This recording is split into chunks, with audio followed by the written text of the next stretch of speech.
everyone. I'm Emily Longeretta. And I am Michael Schneider, and we're back here at Variety's Awards Circuit talking the Emmy races, and this time out, we're going to do two. Let's talk limited anthology and also reality competition. These are two heavy hitters, starting with limited.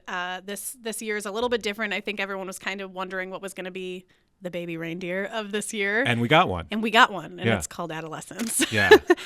This is, of course, from Stephen Graham and Jack Thorne, and Stephen Graham also leads the show with Owen Cooper, Aaron Doherty, Ashley Walters. There's so many incredible performances, 4 episodes, a quick watch, but a really heartbreaking heavy watch. Real parallel to Baby Reindeer last year, which was also a heavy watch. Kind of came out of nowhere and suddenly became a phenomenon. It's the show that everyone's talking about. And Adolescence is one that I don't know anyone who hasn't seen it and hasn't been impacted by it. It hit the top 10 charts. It topped the top 10 charts on Netflix in all 93 countries that they have the top 10 in, which is just, that is unheard of. So, again, I think also Owen Cooper, the one who plays the son, this is his first acting role ever, and it's just which is incredible. Yeah. So incredible that writing, episode 3 incredible where he just is in that room, and that was the first one they filmed.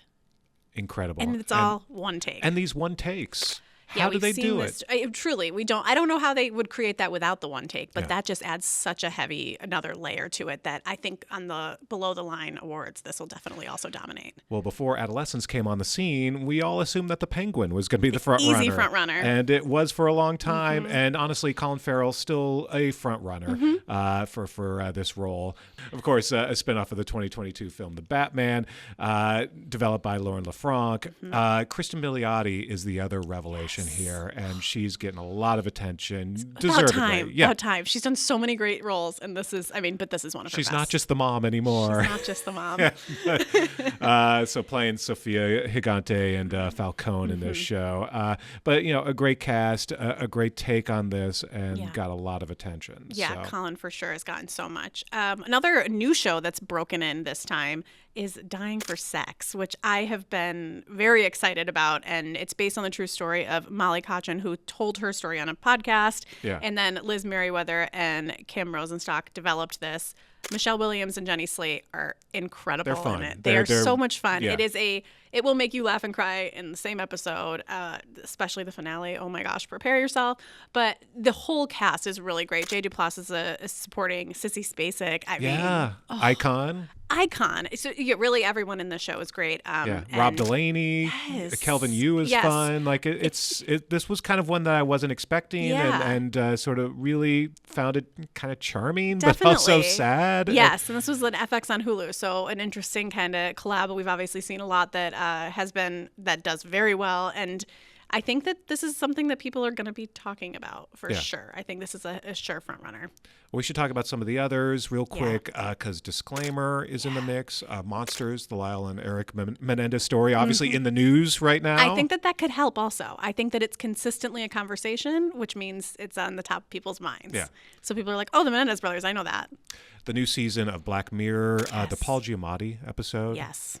Was stunning. Yeah, 100%. I think that will definitely get a nom. Also, Kristen Milioti is back for part 2 of that episode. She is now the queen of limited series / anthology. We love an MVP. Yeah. And then, of course, Presumed Innocent. We can't forget about that, which seems like years ago, but it was this cycle. And Jake it was Gyllenhaal also a talk of the town at the time. Ruth the Negga, twists. so good. Yeah, exactly. So I think that that category is a bit more. I think that's a bit more open. What could sneak in? Yeah. What's interesting is limited. That's the one category every year where generally it's new shows. Now, granted, it's also anthology, so Black Mirror comes back, and there are always ones that come back. But contrast that to reality competition, which never changes. The same shows over and over again. We love these shows. We love them. But we are champions of these. Yes. But and of course, I'm a champion of The Amazing Race. That is my personal favorite show. Yes. And it has won 10 series wins over the course of its long and illustrious career. Although the last time was 2014. It's been a while. Time. That's what crazy that it's been that long, because I feel like I remember when it was always winning. Every year. Yeah. I was like, Amazing Race got it. Yeah.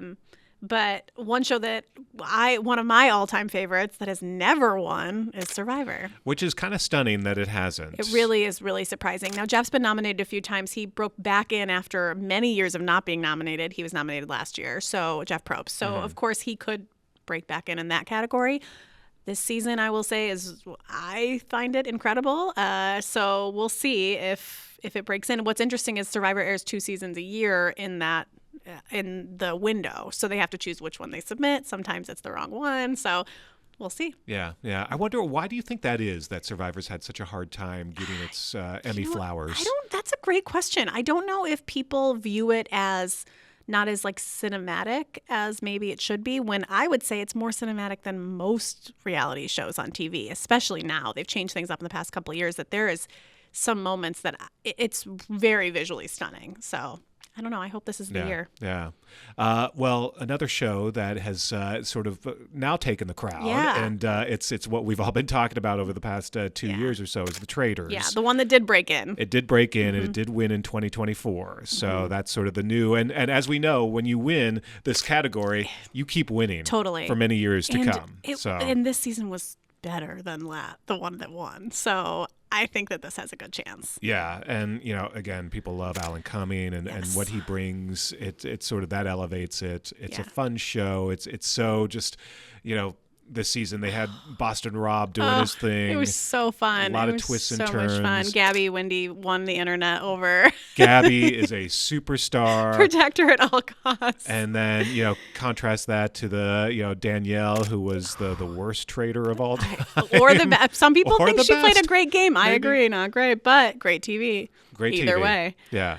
But of course, who Traitors knocked out last year was RuPaul's Drag Race, who of course had been winning over and over again. This is season 17, and they had 5 wins under their belt. So they had a long run, a good run, and RuPaul's still been winning as host. Yeah. So we'll see what happens, but I don't know. I mean, I think that RuPaul's maybe their winning time is come to a pause. Maybe. I would say, though, that given the state of the country and, the fact that now RuPaul's Drag Race, like it or not, for the show, because they just want to have fun. They just want to have a fun show. But it's sort of, and now it's also an important political statement. 100%. And sort of showing joy and showing drag and the joy behind it. That's important for people to see. Absolutely. And so voters may say, we want to make a statement and say, like, no, this is an important show. This is something that representation is key, and we need to remind people of why this show exists. I'm not mad at that. No. So again, that's a possibility that we've seen shows in the past win, and then lose a couple. I mean, Amazing Race did totally. and then they come back.